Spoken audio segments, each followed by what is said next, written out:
USC wide receiver Jordan Addison does not really compare to DeVonta Smith as NFL draft prospects, and we're going to tell you why. You are Locked On NFL Draft, your daily podcast covering the NFL Draft. Part of the Locked On Podcast Network, your team every day.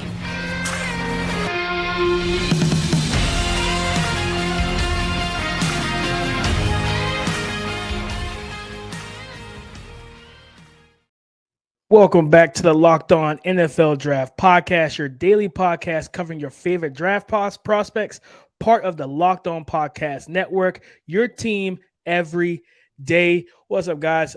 I'm your boy, Damian Parson. You can find me on Twitter at DP_NFL, National Scout over at the Draft Network, and also your favorite running back guru. And as you always know who I'm with the champ. The champ is here with my guy. Talk to him, baby. What's up, man? This is Keith Sanchez, senior draft analyst at the Draft Network, man. And like DP said, man, 2019 national champ. So, we always strive to give y'all championship level evaluations when it comes to this NFL draft, man. But we got a lot of good conversations coming up today, man. We have 3 topics that we want to get into. We're going to talk about these safeties, right, and how versatile they need to be. We're going to talk about Jordan Addison and where he ranks amongst the top wide receivers in this NFL draft. But first, we're going to go with a comparison of Jordan Addison, right? And how does he compare to DeVonta Smith? Because in the NFL community, we're starting to hear that a lot. But first, DP, why don't you give our sponsors a shout out, man? Of course. Today's episode has been brought to you by Ultimate Football GM. Ever dreamed of becoming an NFL GM and managing your football franchise? Then this is the game definitely for you.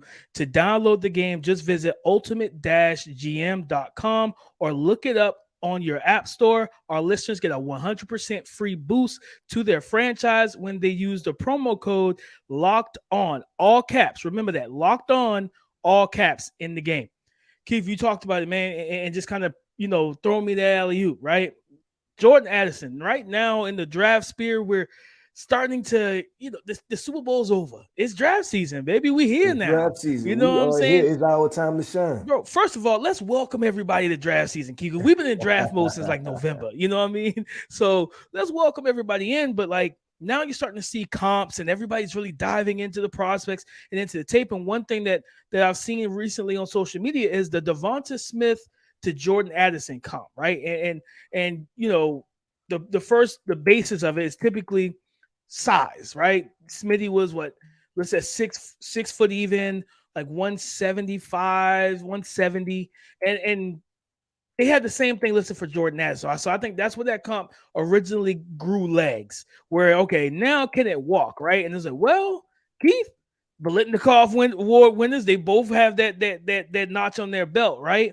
In terms of being the best wide receiver in college that respective year. Both of them have that, Keith. But let's talk about it, man. I feel like this is a really good conversation. Talk to me about this compare contrast in your opinion when it comes down to DeVonta Smith to Jordan Addison. Yeah, so with player comps, right, in the NFL evaluation, and you're comparing college prospects to NFL prospects, you have to be careful, man, because they're like when you're comping, right? It could be simply a height weight comp. It can be a play style comp. It can be, there's so many different ways that'll lead you to comp somebody, but I don't like to do them unless it's almost a complete comp, right? Unless they check all the boxes, height, weight, play style, everything, it all fits in one. So let's talk about the DeVonta Smith and Jordan Addison comparison. Outside of the height and weight, I'm not sure if they're the same exact player, man. When I watch the film, I see DeVonta Smith as a much more nuanced football player, right? Like I think he understands route running more. I think he's a more explosive wide receiver. I think he can take things vertically. And you rattled off the accomplishments, right? And it stopped at the Biletnikoff winner for the two of those, because DeVonta Smith's his resume, his trophy case is a lot more in depth than just the Biletnikoff winner, right? You're talking about guy Heisman. You're talking about a national champ. You're talking about being the best player on a team where you still had a Jalen Waddle, right? I think he crossed paths with, some of these other guys like Jerry Jeudy, Henry Ruggs. The list goes on and on as far as who DeVonta Smith has seen in the wide receiver room with him. So to me, I understand the usage, right? Because you think about the height weight comp to Jordan Addison. But as far as that, I think that's the extent of the comp as far as Jordan Addison compared to DeVonta Smith. No, and it's crazy because we're in lockstep, guys, and we didn't plan anything. We didn't plan to be on the same page on this, and we also didn't plan to wear the same shirts. So let's get that out of the way right now. But I'm in lockstep with you, Keith, because you want to know the first thing that came to mind when I thought about when I saw this comp. I said, What? DeVonta Smith being 6'170", right? He didn't play at his size, and that's why I wanted to kick it to you first because you had a bird's eye view being on the sideline at LSU. Yeah, I agree. And I think one of the, man, so seeing it in person, right? So there's obviously the 2019 year when we went to Bama and won a national championship, but then there's the year after, right? When they came to LSU in 2020 and it didn't look too good, right? And part of that was DeVonta Smith had one of his highlight catches. When he went through the draft process, it was that one catch in Tiger Stadium. I think he went over Derek Stingley at the time, right? He went over Derek Stingley and had the catch. And that was on replay his entire draft cycle, right? And I think that's what you're seeing, man. You talk about DeVonta Smith. You're right, DP. He played bigger than what he is listed at, and you've seen that directly translate to the NFL. We're talking about the playoff catch against the 49ers, right? Was it a catch? Was it not a catch? Guess what? They ruled it a catch, so we move on. But the spectacular catch, when we always talk about Madden, right? And, comparing things, and they always had the spectacular catch. His spectacular catch is at 1,000 because this guy can go up and get the football, the way he can contort his body, adjust to the football. He's just I just love the way that he plays the game of football from a wide receiver perspective, even though he's only 170 pounds. And that's the key for me, right? You talked about the route running and how he has the advantage over Jordan Addison. One thing that I thought about, man, his ability as a salesman, and it's because Jordan Addison is a good route runner. I don't want to discredit him in any way, Keith, but his best routes are coming against off coverage. When guys are giving him cushion, right? Or when he's in the slot, he's got a two-way go and he can attack and really get up to speed. DeVonta Smith would line up against guys in press, and his speed release outside, with the way he sold it, like I said, you saw it up close and personal, versus Stingley, right? The ability to sell the vertical, make guys turn their hips, want to get into that turn and run mode, and then he snaps it off for a come and creates natural separation against tight man-to-man coverage. And that translated, Key. It translated to the NFL. We've seen him do it Sunday in and Sunday out throughout the first 2 years of his career, right? So for me, I understand the size comp, but like you said, it stops there because when I watch Jordan Addison, I see guys get into him, and when they get their hands on him, one of my favorite guys that I think I talked about on yesterday's pod, Rajon Wright from Oregon State. That was teach tape. That was a teach tape type of game for him when he was in press coverage. I'm talking, he traveled in the slot with him. He played press. He played off. He didn't care. He carried him vertical. It didn't matter. He was not threatened by Jordan, right? And you would think that would have been the case because he's a taller, high hip corner. He didn't really have many problems. He had a few reps where Jordan did win, but the point is, Smitty handled guys so much differently. He stressed guys. He put guys in kind of an anxious mindset, man, like where their process is speeded up. And Keith, as a former DB coach, the last thing you want for your DBs and man coverage is for them not to be comfortable. Nah, I agree 100%. And so listen, DP, we want to get into the second part of this conversation, right? And that's not the comparison of Jordan Addison to DeVonta Smith, but who do we believe Jordan Addison is? And we're going to get into it right after this. Today's episode is brought to you by Ultimate Football GM. Football fans, you have an app that you can download to have fun and play against your friends, your siblings, or even coworkers. With Ultimate Football GM, you're responsible for controlling the destiny of your franchise by hiring the right coaches and coordinators, trading players, navigating your franchise through free agency and the draft, and all the ups and downs of a season. So here we've created a Locked On League for you to compete against Locked On fans all over the world. Can you be the ultimate Locked On Football GM? If so, choose Locked On League in the app to join. Locked On NFL Draft listeners get a 100% free boost to their franchise when using the promo code Locked On in all caps in the game store. That's Locked On in all caps. So make sure you check it out today. To download the game, just visit ultimate-gm.com, or look it up in the app stores. That's ultimate-gm.com. Ultimate Football GM starts your dynasty today. So, Keith, you talked about it, right? We just talked about Jordan Addison versus DeVonta Smith and how the comp only lasts for height and weight. You know what I mean? Like, but where's, looking at the receivers in this class, Keith, it's wild, and we can have that broad spectrum conversation about the receiver classes at a later date. But you know that the stigma around this class is, well, it's a down year. Well, you know what? Jamar Chase and Julio Jones and all these guys don't grow on trees. Those are not going to come every year. They're just simply not going to come every year. Exactly, right? Like you're not going to go grab a leaf and make a dollar bill. Like you just can't grab them from just anywhere, right? But this is still a good class, in my opinion, Keith. So, like, for me, I'm gonna tell you where I look at it.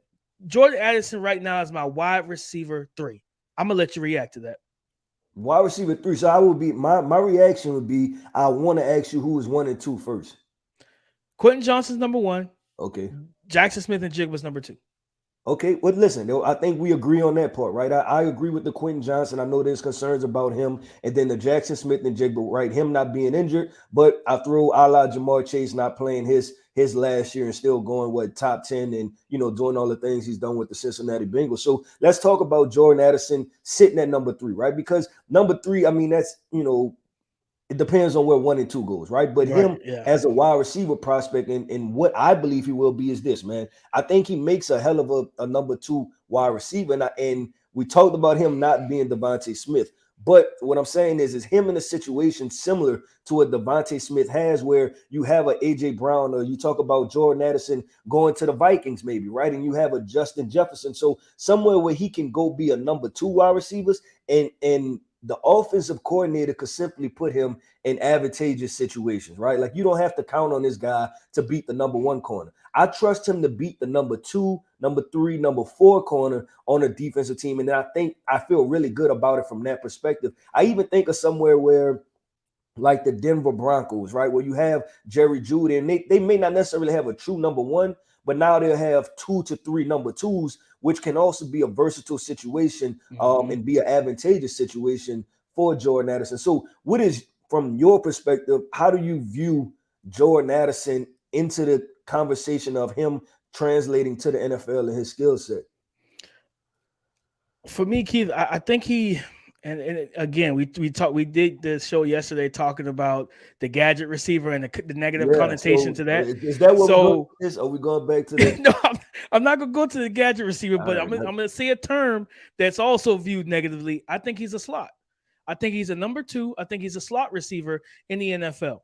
Too many times on tape, I've seen and watched corners walk up on him. UCLA has some bigger, taller corners that you would assume he would be able to stress vertically better than he was. And guys were able to get into him, but stay in that hip pocket, not just win in the contact window, but even if he did beat them with his release, he didn't stack them. And like that was concerning for me, Keith, because I'm like, all right, you're $170.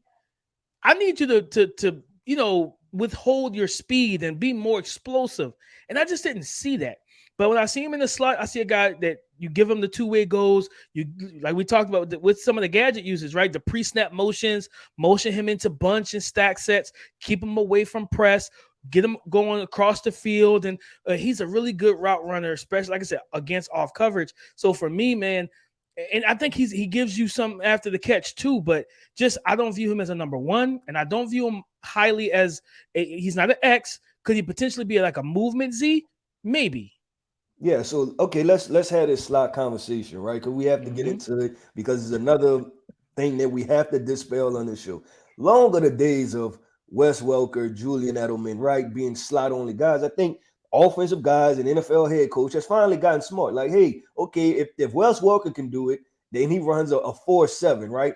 I wonder what my 4.3 wide receiver can do that has short area. Wonder what Tyreek Hill could do in the slot. Right, just as simple as that, right? So I think saying he's a slot only wide receiver is not a bad situation, like, because we're seeing more and more that these wide receivers are manipulating the entire game offensively when they're put in motion in stack sets and then asked to move to the slot, right? And I think that's a damn good situation for Jordan Addison, because what we do know is this: as a prospect, man, this guy is slippery, right? Like, he's agile, he has the lateral quickness, like we talked about, the agility, and he has a way of just getting open. So you put him in situations where he has free access, free releases into the defense. I think you're talking about a wide receiver that, okay, a highly productive guy. If he goes with a good quarterback, we're talking about 80 receptions a year, right? And I'll go back to the Justin Jefferson conversation. And the reason why I like the Minnesota Vikings is because you've seen what O'Connell did this year with Justin Jefferson, right? You've seen when he was with the Rams and what he was able to do with Cooper Kupp. Cooper Kupp is not anybody that's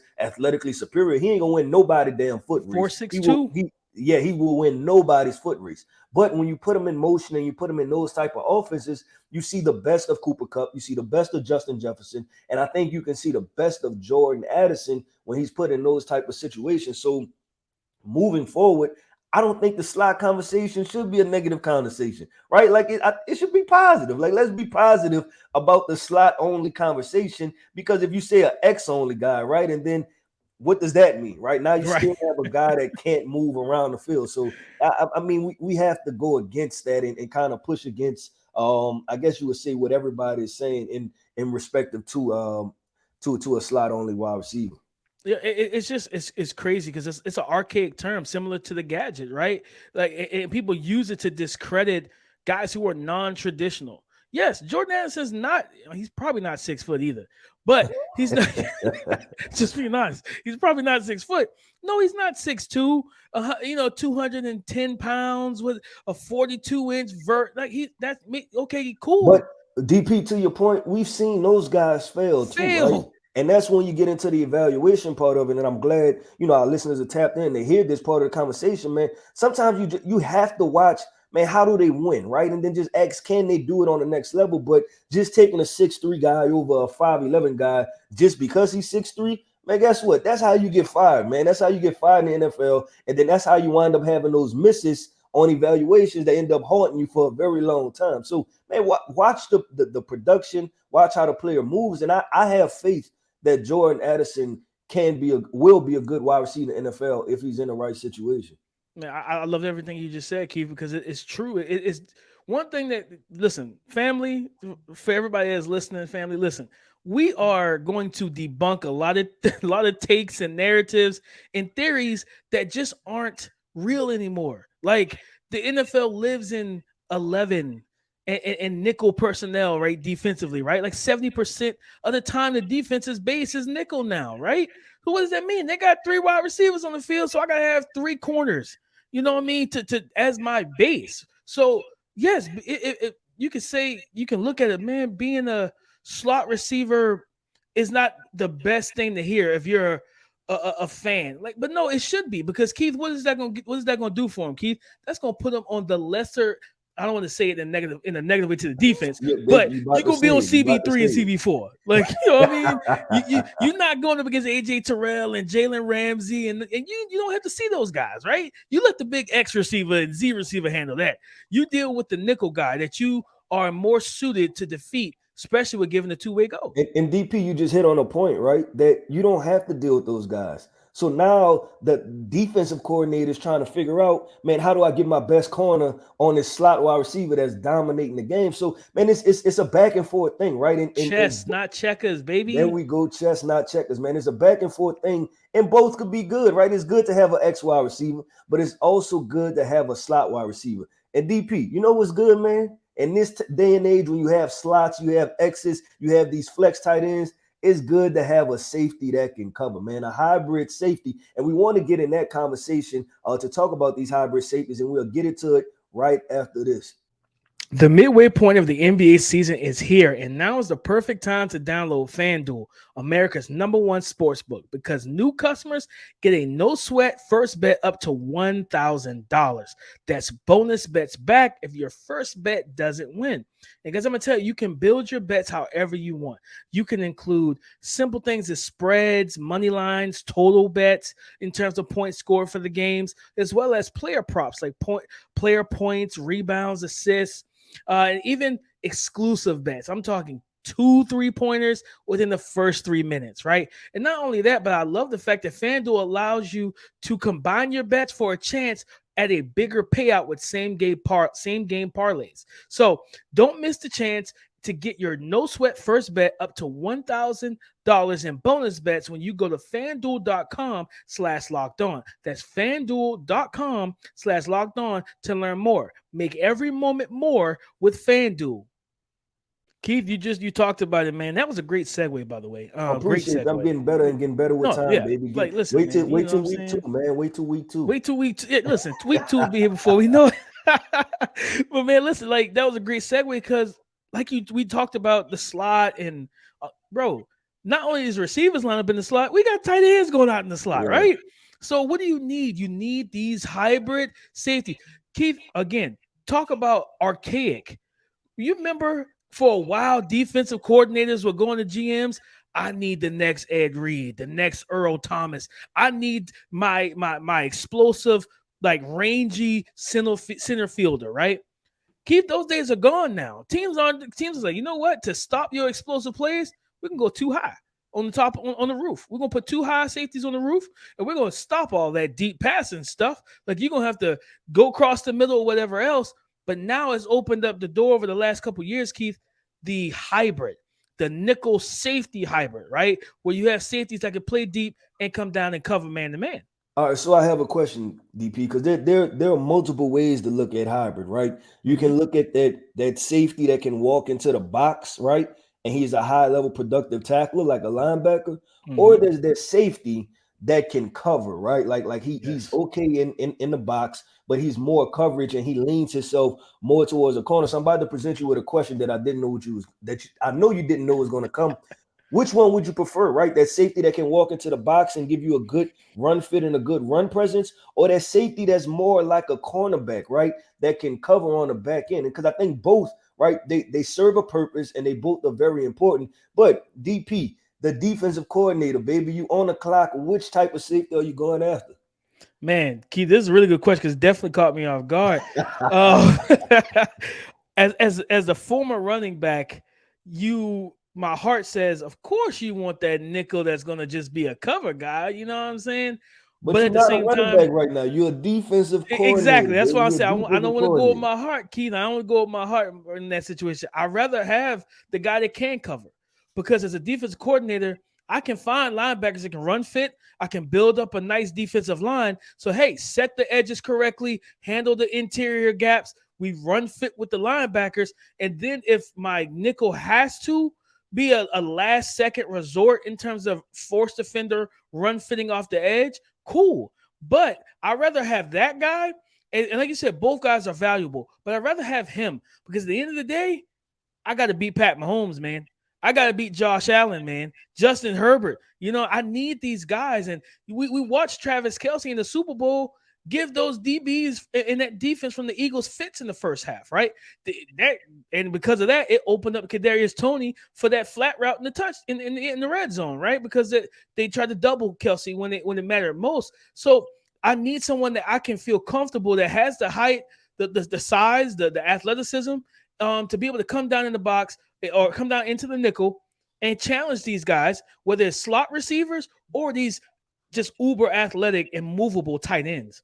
Yeah, no, I agree with you, and that's where I would lean. But we also have to be aware, right, that the NFL game is shifting a little bit towards the run game. And we talked to, we had a chance to talk to a couple guys in the NFL. We talked to a couple scouts in the NFL, and they talked about finding these safeties because the NFL is changing that are good tacklers, right? That they're really good tacklers, that they can run fit. So at this point, right, it's the NFL offenses are stressing NFL defensive coordinators so much that it's like, you know what, damn it, just give me the perfect safety, right? I need the perfect one. I need the one that can tackle, his tackle meter is on 100 and his cover meter is on 100, man. Right. And so going into this draft, we know that all of these defensive coordinators are going to be looking for these guys, right? Because safeties, corners, defensive backs, they're always in need. So we have a couple names out here, man. I'm going to throw out a couple names at you, and whatever one pops to you the most as far as that versatile defender that you may really want him, you can stop me whenever you hear his name, right? So I'm going to start with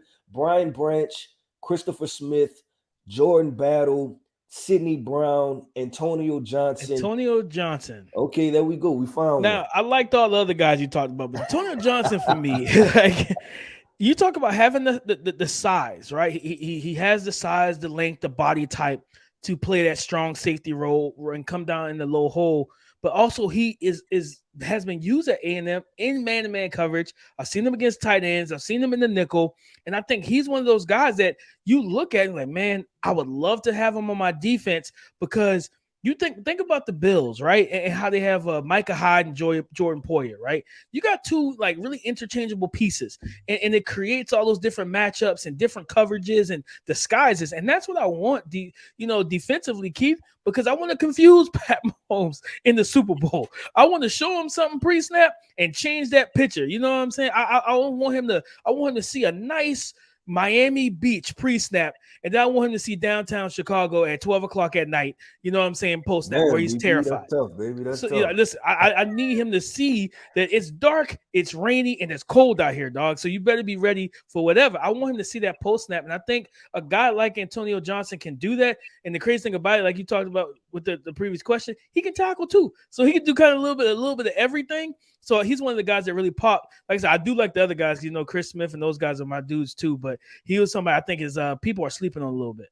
Yeah, so you went with Antonio Johnson, safety from Texas A&M. I'm going to go with Christopher Smith, the guy you just mentioned, safety from Georgia, right? And when you watch him on film, you immediately realize that this guy is kind of undersized, right? And then he came in at the Senior Bowl. I believe he might have been just under 5'11", but was also interesting when he was registering for the Senior Bowl, leading up to the Senior Bowl. He was listed at cornerback also, right? And so we got a chance to see this guy in person. And I'll tell you this, the guy at most, right? I don't remember what his measurements are, but off the top of my head, it's somewhere probably 5'10" and 3/4, 180 pounds. So he's not a very big guy, but now this is the other side of that coin when you talk about that safety that can cover, right? Like he's more of a cornerback. He's more of that nickel. And for me, man, I just find so much value in that. As a defensive coordinator, if I'm approaching it, I really want to play man all day. I want to play man. I want to blitz 6 guys and just play lockdown defense on the back end. Keep it simple. Let's roll. Let's blitz the hell out of the quarterback and make his day, pretty messed up, right? Just continue to hit him. So when you have defensive backs, especially safeties, that can roll from that free safety, come down to that strong safety, and then also roll into that nickel situation, I find so much value in that. And so Christopher Smith is a guy that I would definitely have highlighted, especially for our listeners, right? If you feel as though your NFL team or your organization needs a safety, needs some guy to cover because you already have box safeties, Christopher Smith is definitely a guy to highlight and definitely a guy to look after. I want to throw one before we close. I want to throw one more guy out there, Keith, and he's in he's one of your dudes over at Florida State, and that's Jamie Robinson, man. We saw him down in Mobile as well. And Keith, every time I turn on the tape and I just saw him play too high, I see him play single high, I see him come out in the run fits, I see him go into the nickel and man-to-man guys, right? And we saw him in one-on-ones against receivers and stuff in Mobile. The name that continued to pop out to me was Jalen Petrie, who was one of the better defensive back and rookie draft picks for the Houston Texans, from the 2022 NFL draft, man. So for me, Keith, I think this is a young man whose stock could be on the rise because he's a good player, really cool kid, but he's got that dog to him, and he's very versatile, Swiss Army knife.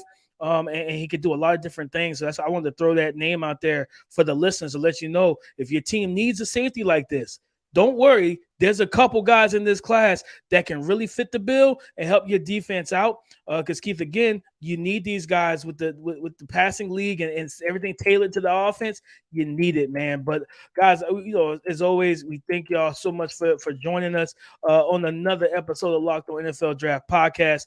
As always, you can find us on Twitter, me, DP_NFL, Keith Sanchez at The Talent Code. And if you haven't already, please tell a friend to tell a friend to tell a friend to find us on your favorite podcasting apps. Subscribe, like, download, share, and then go to the YouTube channel, subscribe, watch the videos. But not only that, hit that ding ding, hit that bell so you get notified whenever we drop fire content, which is 5 days a week. You know what I'm saying? This is what we do now. So as listen, it's been fun, man. We talked Jordan Addison. We talked a lot of different, DeVonta Smith, wide receivers, and kind of wrapped it up with DBs. Kind of perfect show, Keith, in my opinion. So, man, Listen, guys, we appreciate all the love. Continue to tap in with us. And like I said, follow us on social media, and we'll see y'all tomorrow.